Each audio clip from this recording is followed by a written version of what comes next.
Principal of Gop Shikshan Mahavidyalaya Nagaon and at present Academic Advisor of Hamek Rural College of Education. ইতিমধ্যে মই আপোনালোকৰ লগত আলোচনা কৰিছিলো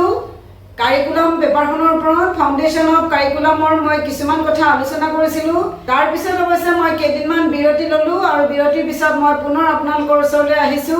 অন্য এখন পেপাৰ যিখন পেপাৰ আমাৰ বিএড সেকেন্ড ইয়াৰত অন্তৰ্ভুক্ত পেপাৰখনৰ নাম আছিল ইনক্লুশন ইন এডুকেশ্যন আৰু সেই পেপাৰখনৰ ওপৰত আজি মই আপোনালোকৰ লগত কিছু কথা আলোচনা কৰিম অৰ্থাৎ শিক্ষাত অন্তৰ্ভুক্তিকৰণ প্ৰথমতে আমি জানিব লাগে যে শিক্ষাত অন্তৰ্ভুক্তিকৰণ বুলি কওঁতে কি কোৱা গৈছে এই পেপাৰখনৰ আপোনালোকে জানে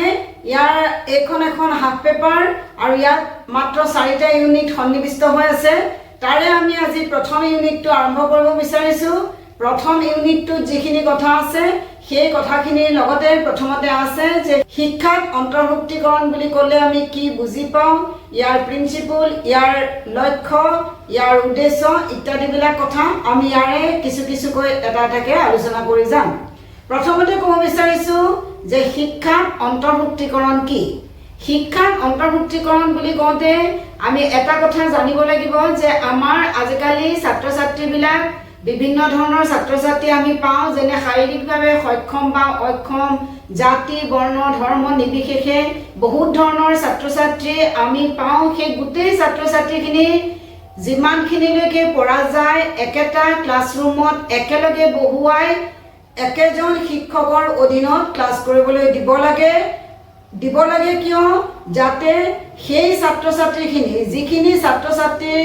শাৰীৰিকভাৱে দুৰ্বল হওক বা জাতি বৰ্ণ ধৰ্ম নিৰ্বিশেষে কিছু পিছপৰা হওক সেই সকলোখিনি ছাত্ৰ ছাত্ৰীয়ে যাতে একেটা ক্লাছৰুমত একেলগে ক্লাছ কৰাৰ বিনিময়ত সকলোখিনিয়ে সম অধিকাৰ পায় আৰু সম ধৰণেৰে আটাইখিনি ছাত্ৰ ছাত্ৰী আগুৱাই যাব পাৰে আৰু সেই ধৰণে তেওঁলোকে সমাজখনক আগুৱাই লৈ যাব পাৰে এইটোৱে আছিল আসলতে ইনক্লুশন ইন এডুকেশ্যন অৰ্থাৎ শিক্ষাত অন্তৰ্ভুক্তিকৰণ যিটো বিষয় সেই বিষয়টো সন্নিবিষ্ট কৰাৰ মূল লক্ষ্য এতিয়া আমি ক'ব খুজিছো যে এই যে শিক্ষাত অন্তৰ্ভুক্তিকৰণ এই কথাখিনি কেনে ধৰণেৰে আগৰ পৰা বৰ্তমান সময়লৈকে আহিছে আসলতে আমাৰ আগতে এই কথাখিনি একেলগে দিয়াৰ কথা ইমান ধৰণেৰে আলোচনা হোৱা নাছিল 1964 আপোনালোকে জানে যে on that time Kothari commission আপোনালোকে পাইছে সেই কুঠাৰী কমিছন যেতিয়া হৈছিল 1964 চনত সেই কুঠাৰী কমিছনে পৰামৰ্শ দিছিল যাতে আমাৰ এই সকলোখিনি ছাত্ৰ ছাত্ৰী একেটা ক্লাছৰুমতে বহি একেলগে যাব পাৰে তাৰ কাৰণে তেওঁলোকৰ এটা পৰামৰ্শ আছিল ইয়াৰ পিছতে তেওঁলোকৰ পৰামৰ্শখিনি গ্ৰহণযোগ্যভাৱে গ্ৰহণ কৰিছিল 1968 যিখন পলিচি আছিল এডুকেশ্যন পলিচি সেই এডুকেশ্যন পলিচিয়ে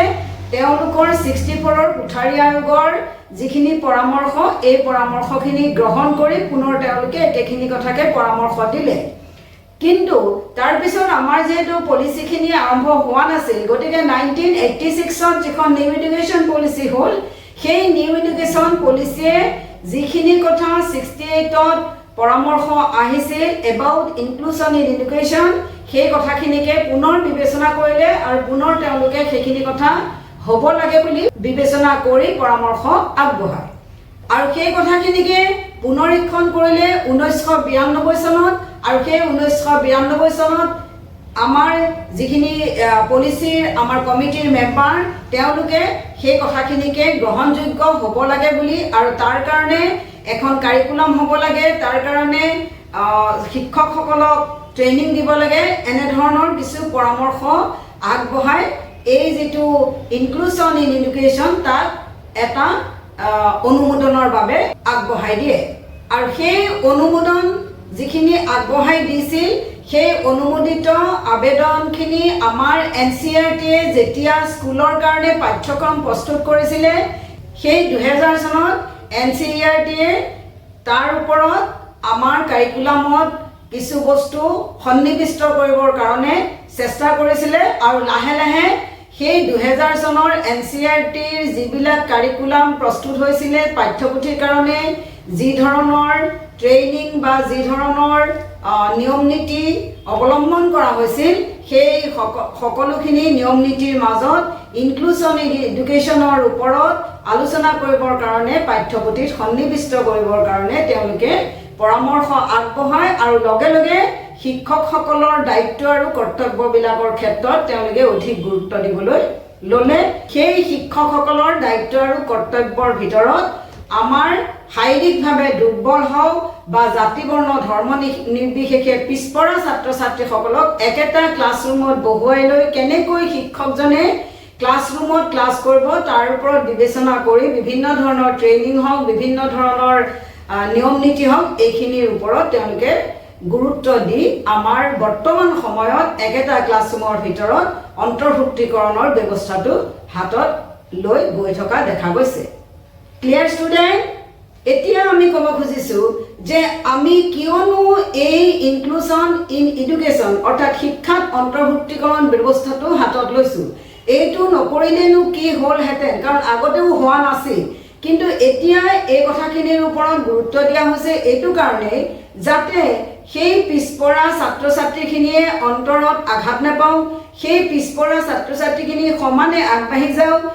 আমি যিমান পাৰোঁ সুবিধা দি তেওঁলোকক অগ্ৰাধিকাৰ দি, অগ্ৰাধিকাৰ মানে এইটো মই কোৱা নাই যে অন্যতকৈ অগ্ৰাধিকাৰ, সম অগ্ৰাধিকাৰ দি তেওঁলোকক যাতে তেওঁলোকেও আমাৰ সমাজখনৰ উন্নতিৰ কাৰণে সমানে তেওঁলোকে ছাপোৰ্ট দিব পাৰে, সমানে তেওঁলোকে সহযোগ কৰিব পাৰে, তাৰ কাৰণে চিন্তা চৰ্চা কৰিহে এই অন্তৰ্ভুক্তিকৰণৰ ব্যৱস্থাটো কৰা হৈছে। মাই ডিয়াৰ ষ্টুডেণ্টছ, এটা কথা মনত ৰাখিব লাগিব যে আমি যিহেতু অন্তৰ্ভুক্তিকৰণৰ কথা কৈছোঁ, গতিকে আমি সেই অন্তৰ্ভুক্তিকৰণ কৰিবলৈ যাওঁতে সেই পিছপৰা ছাত্ৰ ছাত্ৰীখিনিয়ে হওক বা দুৰ্বল শাৰীৰিকভাৱে বা মানসিকভাৱে দুৰ্বল ছাত্ৰ ছাত্ৰীখিনিয়ে হওক তেওঁলোকক কিন্তু আমি অন্তৰত দুখ লগাকৈ বা তেওঁলোকে বেয়া পোৱা কথা, তেওঁলোকৰ যিখিনি আশা কৰে, তেওঁলোকৰ যিখিনি প্ৰয়োজনীয়তা, সেই প্ৰয়োজনীয়তাখিনি একেটা ক্লাছৰুমত বহুৱাই লৈ আমি যদি তেওঁলোকক সেইখিনি দিব নোৱাৰোঁ তেতিয়াহ'লে কিন্তু তেওঁলোক আগবাঢ়ি যাব বুলি আপোনালোকে ক'ব নোৱাৰে। গতিকে আমাৰ কথা হ'ল যে তেওঁলোকক যদি আমি ক্লাছৰুমৰ ভিতৰত বহাইছোঁ, তেওঁলোকৰ প্ৰত্যেকৰ কাৰণে যিখিনি প্ৰয়োজনীয় তেওঁলোকৰ ব্যৱস্থা লাগে, তেওঁলোকক প্ৰণালী লাগে, সেই সকলোখিনি কিন্তু তেওঁলোকলৈ আমি আগবঢ়াই দিব লাগিব, তেওঁলোকক সকলো সুবিধা দিব লাগিব। তেতিয়াহে তেওঁলোকৰ পৰা আমি আশা কৰিম যাতে আমাৰ অন্যান্য ছাত্ৰ ছাত্ৰীখিনিৰ দৰে তেওঁলোকো সমানে আগবাঢ়ি যায়। ক্লিয়াৰ ষ্টুডেণ্ট, এই অন্তৰ্ভুক্তিকৰণ শিক্ষাৰ মূল নীতি হ'ল সকলো শিশুক সম অধিকাৰ দি সমভাৱেৰে অৰ্থাৎ অন্যান্য ছাত্ৰ ছাত্ৰীৰ লগত সমভাৱেৰে তেওঁলোকক আগুৱাই লৈ যোৱা। এইটোৱে হ'ল আমাৰ শিক্ষাত অন্তৰ্ভুক্তিকৰণৰ মূল প্ৰিন্সিপল। এতিয়া আমি ক'ব খুজিছোঁ ইয়াৰ লক্ষ্যবিলাক কি। প্ৰথম লক্ষ্য হ'ল শিশুৰ সৃজনীশীল প্ৰতিভাবিলাকৰ বিকাশ ঘটোৱা। এতিয়া সৃজনীশীল প্ৰতিভা বুলি কওঁতে মাই ডিয়াৰ ষ্টুডেণ্টছ, আমি জানো কোনবিলাকক সৃজনীশীল প্ৰতিভা বুলি কয়, অৰ্থাৎ ছাত্ৰ ছাত্ৰীৰ নাচ গান, ছবি অঁকা, কথা কোৱা ইত্যাদিবিলাক তেওঁলোকৰ একোটা প্ৰতিভা। সেই প্ৰতিভাবিলাক ছাত্ৰ ছাত্ৰীৰ মাজত থাকিব পাৰে। গতিকে আমি কি কৰিব লাগে যে সেই প্ৰথমতে যিখিনি আমি ইনক্লুচিভ ষ্টুডেণ্ট বুলি কৈছোঁ অৰ্থাৎ অন্তৰ্ভুক্তিকৰণ কৰিছোঁ, অন্তৰ্ভুক্তিকৰণ আমি কাক কৰিছোঁ, আমি আপোনালোকক কৈছোঁ যে আমি কাক অন্তৰ্ভুক্তি কৰিছোঁ, যিবিলাক জাতি বৰ্ণ ধৰ্ম নিৰ্বিশেষে পিছপৰা বা শাৰীৰিক বা মানসিকভাৱে দুৰ্বল ছাত্ৰ ছাত্ৰী। এতিয়া তেওঁলোকৰ মাজত কিছু কিছু ছাত্ৰ ছাত্ৰী এনেধৰণৰ ওলায় যিবোৰ ছাত্ৰ ছাত্ৰীৰ হয়তো পঢ়া শুনা অকণমান কমি থাকিব পাৰে, অন্যান্য সৃজনীশীল প্ৰতিভাবিলাক অৰ্থাৎ ক্ৰিয়েটিভ এক্টিভিটি তেওঁলোকৰ ব্ৰেইনত আছে। গতিকে তেওঁলোকৰ যিবিলাক ক্ৰিয়েটিভিটি ৱৰ্ক, তেওঁলোকৰ যিবিলাক সৃজনীশীল প্ৰতিভা, সেই প্ৰতিভাখিনিক আমি বিকাশ ঘটাবলৈ প্ৰথমতে চেষ্টা কৰিব লাগে। এইবাৰ আমি ক'ব খুজিছোঁ যে সকলোবিলাক ছাত্ৰ ছাত্ৰীৰ প্ৰয়োজন অনুসাৰে তেওঁলোকৰ সেই অভাৱবোৰ আমি পূৰণ কৰিবলৈ চেষ্টা কৰিব লাগে। মই এটা উদাহৰণৰ সৈতে ক'ব খুজিছোঁ যে সকলো ছাত্ৰ ছাত্ৰীৰ তেওঁলোকৰ যিবোৰ প্ৰয়োজনীয়তা, সেই প্ৰয়োজনীয়তাটো যদি পূৰণ কৰিবলগীয়া হয়, এতিয়া আছে এজন ষ্টুডেণ্টে ভাল ধৰণে খোজকাঢ়িব পৰা নাই, এতিয়া সেই ষ্টুডেণ্টজন খোজকাঢ়িব নোৱাৰাৰ কাৰণে তেওঁক আমি ছাপোৰ্ট দিবলৈ হ'লে আমি তেওঁক এখন ৱাকাৰ দিব লাগিব। গতিকে তেওঁক সেই ৱাকাৰখন দিলেহে তেওঁ ক্লাছৰুমলৈ আহিব পাৰিব। বা কোনোবা এটা ষ্টুডেণ্টৰ হিয়াৰিং ইম্পেয়াৰমেণ্ট আছে, তেওঁক আমি কি কৰিব লাগে যাতে তেওঁ ভাল ধৰণে শুনে। তেওঁক আমি এনেকুৱা নহয় যে ফাৰ্ষ্ট বেঞ্চত বহুৱাই দিলেই তেওঁ ভাল ধৰণে চব কথা শুনিব, সেইটো নহ'বও পাৰে। গতিকে তেওঁৰ যিটো শুনিবৰ কাৰণে যন্ত্ৰৰ প্ৰয়োজন হয় সেই যন্ত্ৰটো তেওঁক পাৰিলে আমি প্ৰভাইড কৰিব লাগে। তেতিয়াহ'লে সেই ছাত্ৰ ছাত্ৰীৰ যিটো নিডছ আছে সেই নিডছটো ফুলফিল হ'ব, আৰু সেই নিডছটো পালেহে তেওঁ অন্যান্য ছাত্ৰ ছাত্ৰীৰ লগত সমানে আগবাঢ়ি যাব পাৰিব। ক্লিয়াৰ? ইয়াৰ পিছতে আমি ক'ব বিচাৰিছোঁ আমি কি কৰিব লাগে যে সেই ছাত্ৰ ছাত্ৰীবিলাকক যাতে তেওঁলোকৰ নৈতিক চৰিত্ৰ হওক, আধ্যাত্মিক হওক বা তেওঁলোকৰ যিবোৰ ব্যক্তিত্ব পাৰ্চনেলিটি সেইখিনিৰ ওপৰত গুৰুত্ব দিব লাগে। আমি এতিয়া সেইখিনিৰ কাৰণে গুৰুত্ব কেনেকৈ দিম যে তেওঁলোকে ডাঙৰক উদাহৰণস্বৰূপে কৈছোঁ, তেওঁলোকে ডাঙৰক সন্মান কৰিব লাগে, তেওঁলোকে শিক্ষক এজনক ৰেচপেক্ট কেনেধৰণে দিব লাগে সেই কথাখিনি জানিব লাগে, বা তেওঁলোকে এই যে আমি স্কুলত মৰ্ণিং প্ৰেয়াৰটো কৰোঁ সেই প্ৰেয়াৰটোত তেওঁলোকে সহযোগ কৰিব লাগে, আৰু সেই প্ৰেয়াৰটোৰ পৰানো কেনেকৈ আধ্যাত্মিকতা আমাৰ অন্তৰত আহে সেই কথাখিনি তেওঁলোকৰ বোধগম্য কৰোৱাব লাগে ইত্যাদি যিবোৰ, বা তেওঁলোকৰ নিজস্ব যিটো পাৰ্চনেলিটি ইজনৰ লগত সিজন কেনেকৈ মিলি থাকে, কেনেকৈ তেওঁলোক আগুৱাই যাব লাগে, এই গোটেই কথাখিনি আমি তেওঁলোকক শিকাই লৈ তেওঁলোকক আমাৰ অন্যান্য ছাত্ৰ ছাত্ৰীৰ লগত সমানে আগুৱাই লৈ অনাটোৱেই আমাৰ এই ইনক্লুচিভ এডুকেশ্যন অৰ্থাৎ শিক্ষাত অন্তৰ্ভুক্তিকৰণৰ এটা লক্ষ্য। ইয়াৰ পিছত ক'ব কৈছোঁ যে সেই পিছপৰাই হওক বা শাৰীৰিকভাৱে বা মানসিকভাৱে দুৰ্বল ছাত্ৰ ছাত্ৰীবিলাকেই হওক, তেওঁলোকক সাধাৰণতে কি হয় পৰিয়ালটোৱে যথেষ্ট মৰম কৰে বা আদৰ কৰে, বা এনেধৰণে সমাজেও তেওঁলোকক আদৰ কৰে। যিয়েই নহওক তেওঁলোকৰ কি হ'ল তেনেধৰণে কৰোঁতে কৰোঁতে পৰিয়ালটোৰ প্ৰতি হয়তো তেওঁলোকৰ দায়িত্ববোধ বা কৰ্তব্য কি আছে এই কথাখিনি তেওঁলোকে সিমান উপলব্ধি কৰিব নোৱাৰে। তেওঁলোক যেতিয়া আমাৰ সম অধিকাৰ লৈ সমানে একেটা ক্লাছৰুমত হ'ব, সেই ক্লাছৰুমটোত আমাৰ শিক্ষকজনে কেনেকৈ তেওঁলোকে গৈ পৰিয়ালটোৰ লগত মিলি থাকিব, কেনেকৈ পৰিয়ালৰ কাৰণে তেওঁ এটা ছাপোৰ্ট হ'ব, এই কথাখিনি কিন্তু আমাৰ শিকাই বুজাই দিয়াটো এই শিক্ষাত অন্তৰ্ভুক্তিকৰণৰ এটা লক্ষ্য। তেওঁলোকে পৰিয়ালটোক পোহপাল দিবৰ কাৰণে কি কৰিব পাৰিব, তেওঁলোকৰ সামৰ্থ্য অনুযায়ী খাদ্য অনুযায়ী, আৰু পৰিয়ালটোৰ লগত কেনেধৰণে চলিলে পৰিয়ালটো আগবাঢ়ি যাব পাৰিব এই কথাখিনি তেওঁলোকক শিকাব লাগে।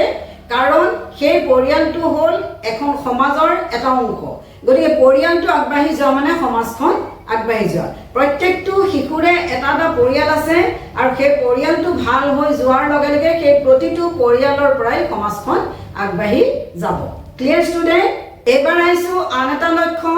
যে বৃত্তিমূলক শিক্ষা গ্ৰহণ কৰোৱাব লাগে। বৃত্তিমূলক শিক্ষা অৰ্থাৎ ভকেশ্যনেল। আমি বৃত্তিমূলক শিক্ষাত আমি জানো যে এটা ল'ৰা ছোৱালী যদি অকণমান দেখিছোঁ যে সেই শাৰীৰিকভাৱে দুৰ্বল বা মানসিকভাৱে দুৰ্বল বা যিয়েই নহওক, তাৰ যেনেকৈ আমি অকণমান আগত কৈছিলোঁ যে তেওঁৰ ক্ৰিয়েটিভিটি আছে, তেওঁৰ প্ৰতিভা সৃজনীশীল প্ৰতিভা আছে, সৃজনীশীল প্ৰতিভাবিলাক ফাইণ্ড আউট কৰি এটা ল'ৰা ছোৱালীয়ে যদি ছবি আঁকি ভাল পায় তাক ছবি অঁকাৰ জৰিয়তে তাক আগবঢ়াই লৈ যাবলৈ, এটাই যদি গান গাই ভাল পায় তাক গানৰ জৰিয়তে আগবঢ়াই লৈ যোৱাটো যেনেকৈ আমি কৈছিলোঁ তাৰ প্ৰতিভাখিনি বিকাশ কৰাবৰ কাৰণে আমি চেষ্টা কৰিব লাগে। ঠিক একেধৰণে তেনেধৰণৰ ছাত্ৰ ছাত্ৰীৰ মাজত যদি কোনোবা অকণমান ছায়েন্স বেকগ্ৰাউণ্ডত ভাল, তাক যদি আমি ভালকৈ লৈ যাওঁ সি হয়তো কাইলৈ ছায়েন্স বেকগ্ৰাউণ্ডত ইঞ্জিনিয়াৰিং পঢ়িব যাব পাৰে, বা ডাক্তৰ পঢ়িবলৈ যাব পাৰে, বা এগ্ৰিকালচাৰ পঢ়িবলৈ যাব পাৰে, বা ইত্যাদি অন্যান্য তেনেধৰণৰ বিষয় পঢ়ি তেওঁলোক আগুৱাই যাব পাৰে, তেতিয়াহ'লে আমি তেওঁলোকক সেই লাইনত লৈ যাব লাগে। কিন্তু এইটো নহয় যে এটা ষ্টুডেণ্টৰ ছায়েন্সৰ প্ৰতি গুৰুত্ব নাই, মই তাক জোৰ কৰি ছায়েন্স পঢ়ুৱাই দি তাক মই ব্ৰেক কৰাই দিম, সেইটো মোৰ শিক্ষক হিচাপে উদ্দেশ্য হ'ব নালাগে। তাৰ যিখিনি প্ৰতিভা আছে, তাৰ যিখিনি বৃত্তিমূলক তাৰ ব্ৰেইনত তাৰ যিখিনি বৃত্তিমূলক শিক্ষা আছে, সেই বৃত্তিমূলক শিক্ষাখিনি ফাইণ্ড আউট কৰি তাক বিচাৰি উলিয়াই মই সেই লাইনত সেই সকল ছাত্ৰ ছাত্ৰীক আগুৱাই লৈ যাবৰ কাৰণে চেষ্টা কৰিব লাগে। তেতিয়া সেই গোটেই ছাত্ৰ ছাত্ৰীখিনি আমাৰ অন্যান্য ছাত্ৰ ছাত্ৰীৰ লগত সমানে আগুৱাই যাব পাৰিব। মাই ডিয়াৰ ষ্টুডেণ্টছ, মই আজিৰ ক্লাছত আপোনালোকক ক'ব খুজিলোঁ যে শিক্ষাত অন্তৰ্ভুক্তিকৰণনো কি, কেনেকৈ এই শিক্ষাত অন্তৰ্ভুক্তিকৰণৰ কথা চিন্তা কৰা হৈছিল, বা ইয়াক কিয় আমি শিক্ষাত অন্তৰ্ভুক্তিকৰণৰ ব্যৱস্থাটো আমি পাঠ্যক্ৰমলৈ লৈ আহিলোঁ বা আমি কিয় ইয়াক ল'ব লাগে, ইয়াৰ কিনো অবজেক্টিভছ আছিল, ইয়াৰ কিনো উদ্দেশ্য বা কিনো লক্ষ্য আছিল, এই কথাখিনি আজিৰ ক্লাছটোত আৰম্ভ কৰিছোঁ। আৰু ইয়াৰ পিছত আমি ইয়াৰ পিছৰ যিখিনি কথা আছে অৰ্থাৎ ইয়াৰ প্ৰিন্সিপলবিলাক বা